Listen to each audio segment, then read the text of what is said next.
2, 3, come on!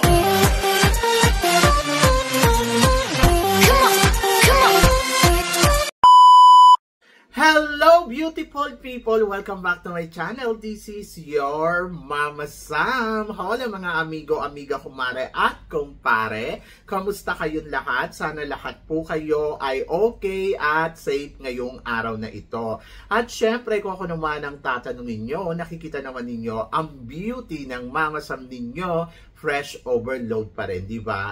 Ganyan talaga kapag umiinom ka ng maraming vitamin C plus kumakain ka ng maraming banana. Dahil sa banana, mas nakakaloka ang ganda ng Mama Sam ninyo. Charot! So, kumusta naman kayong lahat? Sana lahat kayo ay okay na okay ngayong araw ng Sunday. So, happy Sunday sa atin lahat ng bonggang-bongga. So, nandito kami ngayon sa Pattaya, sa Holiday Inn, kung saan umattend kasi ako ng Miss International Queen kagabi. Yes. So, ang saya lang nung experience. Oo, panibagong experience, panibagong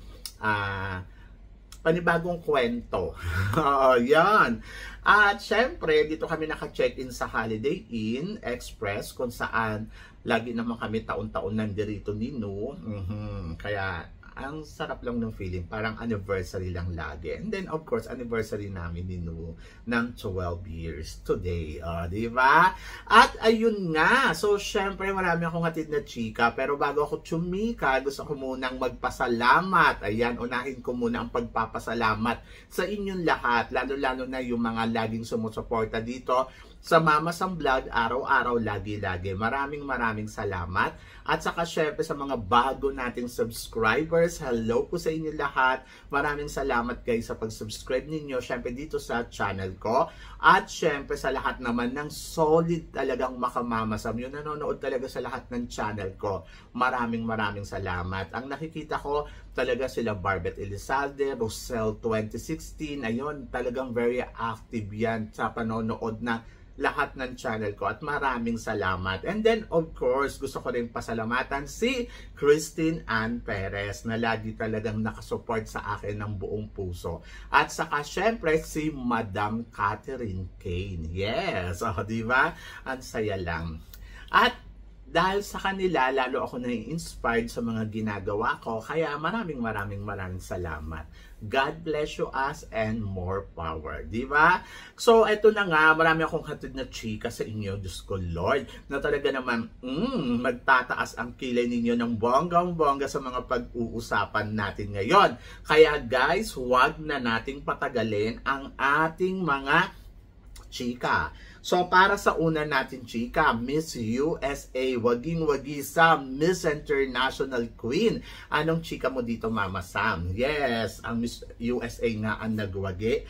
Actually, si Miss USA, sa tuwing nakikita ko siya, 2 beses ko siya na-meet eh.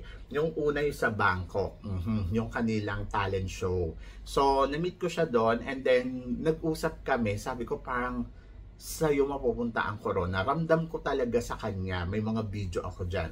Ipopost ko sa social media ko na talagang sinabi ko sa kanya na ikaw ang mananalo dito. And then, pangalawa, nagkita kami dito sa backstage yesterday. Talagang ramdam mo talaga yung power niya. And then sabi ko, this is it. I think it's for you.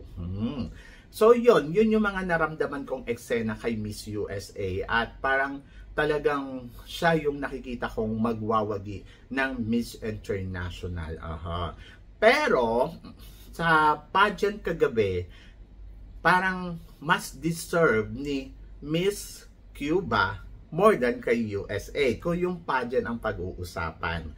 So, nakita natin kasi na mas nag-deliver talaga si Cuba, mas maganda ang presensya ni Cuba kahapon, tapos mas alam mo yon, ang ganda niya sa register talaga sa camera. Kumbaga sa madaling salita, it's a beauty contest.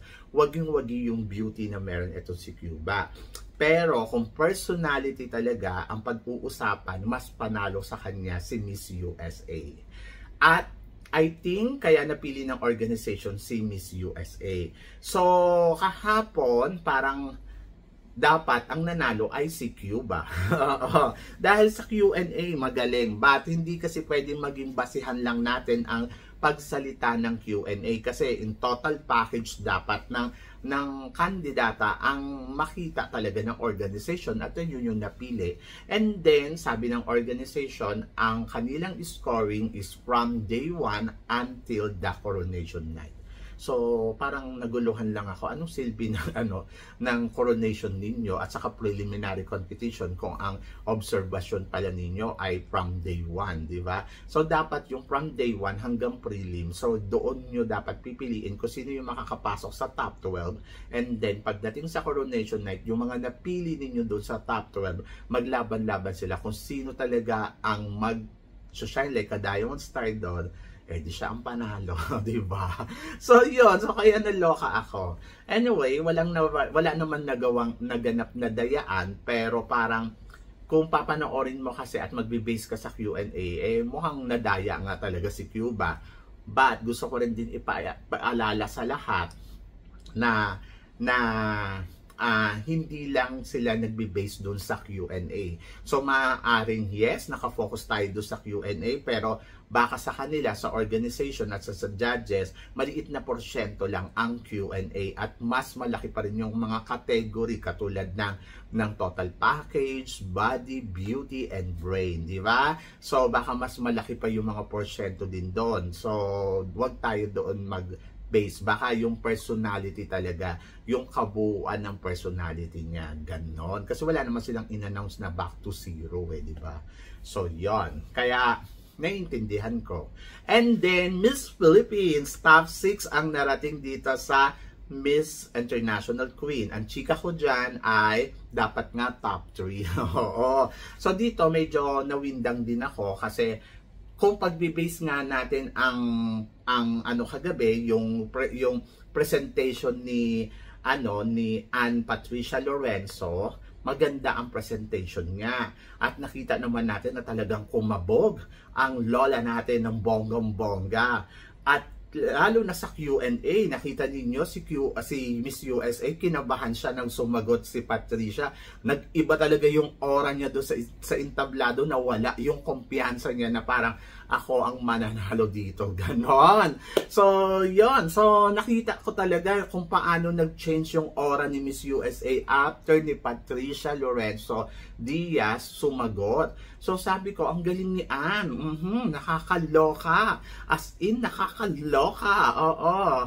At yung mga tao daw, sabing gano'n, na mukhang si Philippines ang mananalo.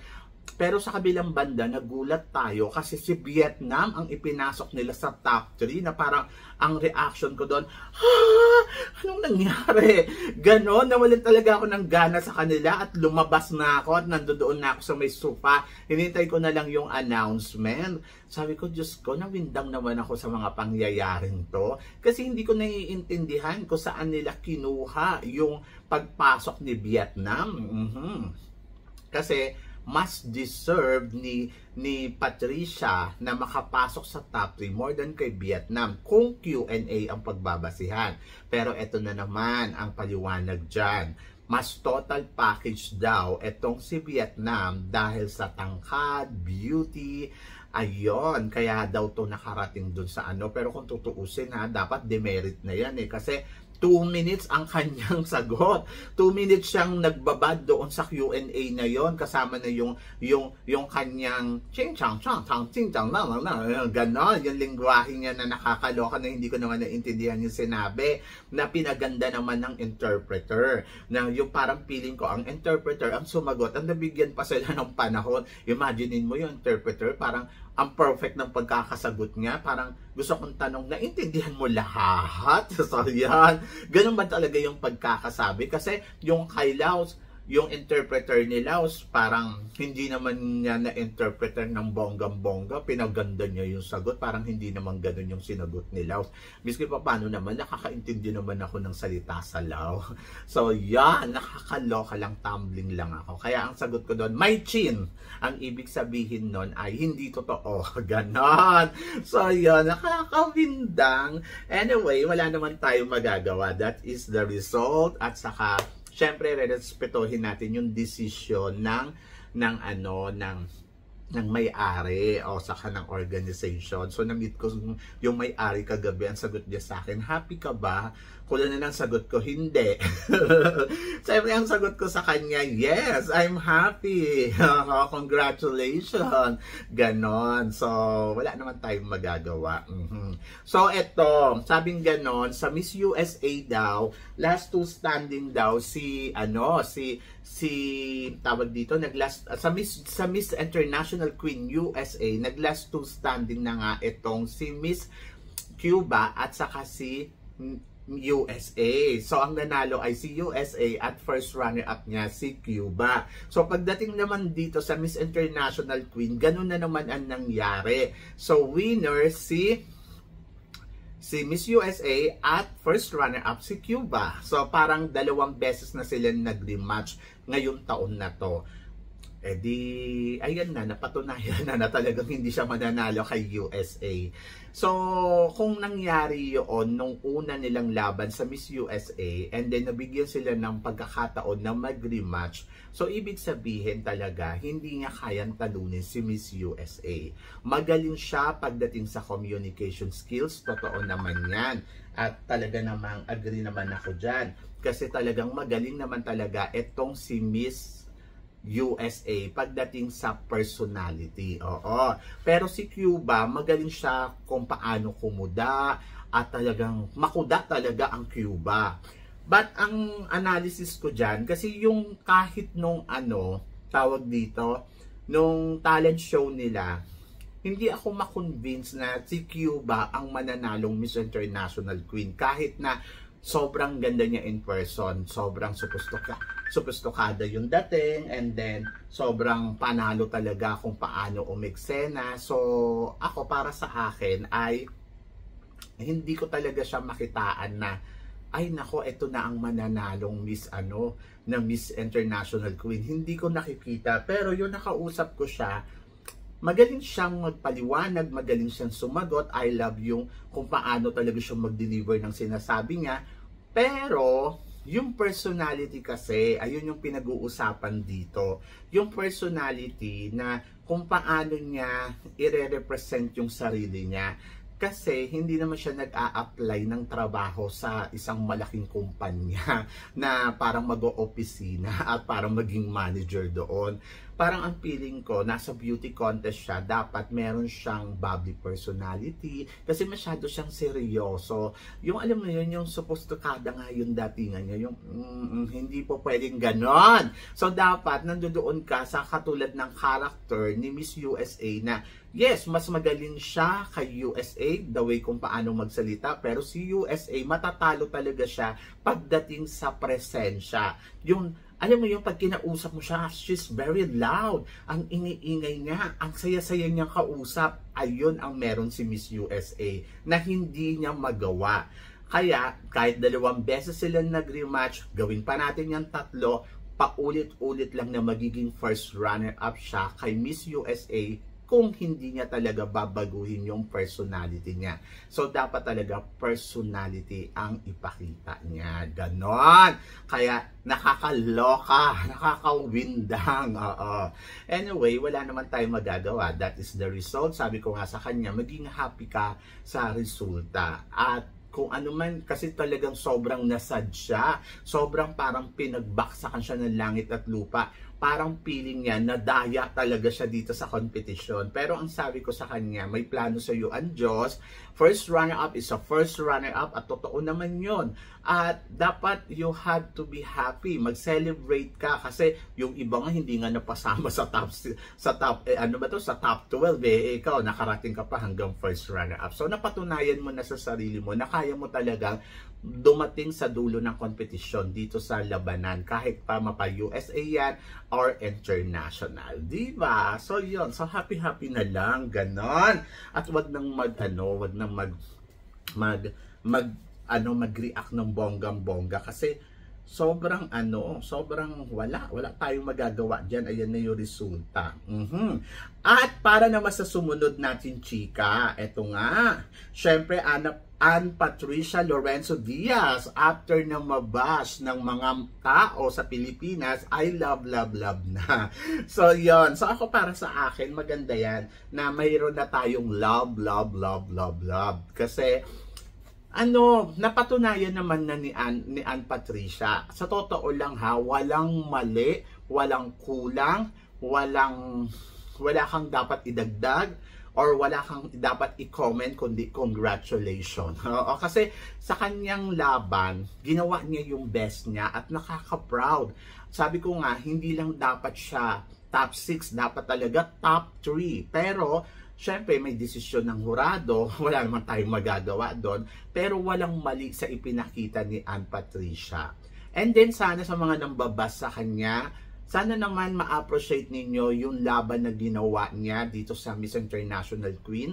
Sana na-appreciate ninyo yung kakayahan niya. Kasi kahit pa sabihin ninyo, ipadala pa din dyan yung kandidata ninyo na gustong ilaban dyan, I think hindi rin mananalo. I think mapupunta pa rin siya sa top 6 at lalo na kayo magwawala kasi si Miss USA talaga ang nakatakda ngayong taon na to at hindi yon mababago. Oo, kasi iba talaga yung presensya niya. Kahit pa sabihin mo, si Kurt yung ilaban natin niya, hindi niya kakayanin yung power na meron si USA. At parang feeling ko, yung top 3, hindi rin niya mararating kung siya ang ilalaban ngayon. Siguro, mas maganda talaga i-reserve siya and then pagdating sa tamang panahon, malay mo, siya na ang magwagi. Diba? So, yon kasi sasayangin or masasayang. Ganon, nakakaloka sa sasayangin. Masasayang lang siya na parang dapat ay hinahanda natin siya para sa susunod na laban. Ganon, para bongga.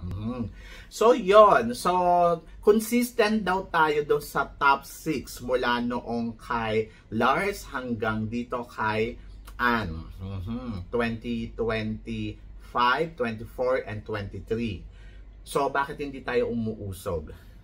Alam nyo guys, sa totoo lang, para sa akin, magpasalamat na tayo at nakakarating tayo doon sa dulo ng kompetisyon. Na at least miski pa paano yung top 6 ay better na yan. At wala na akong mako-comment, kundi magpasalamat sa kanila dahil na-represent nila ang bansa natin ng maayos, ng bongga, nakasagot sila ng maayos, na alam mo sa sarili mo na hindi lang sila pan top 6, pan top 3 din, di ba? So, ganun talaga. So, may nananalo, may natatalo. Ang importante ay lumaban ng maayos at nakita natin na talagang inilaban nila ang Pilipinas. So, para sa akin dun sa part na yon, winner na yon. So, yan. So, di ba? Saya-saya lang. So, iba talaga ang galing ng Pinay. Iba talaga ang Pilipino, pang world class tayo. Kaya dapat yung ugali din natin pang world class din. Charot. So yun, so kayo guys, ano guys ang masasabi ninyo dito sa mga pinag-uusapan natin ngayon? So please comment below para at least malaman ko naman kung ano naman ang chika mo dito sa mga tinatalakay natin. Syempre maraming salamat sa inyong lahat sa suporta at pagmamahal na binibigay ninyo syempre dito sa channel ko. At sa mga hindi pa nakaka-subscribe, please don't forget to click like and subscribe my channel at i-click nyo na rin po ang notification bell to more update syempre sa ating mga chika. Sabi ng ganon, always keep smiling and laban lang. So guys, hanggang dito na lang. Hanggang sa muli nating chikahan. See you tomorrow. Thank you guys.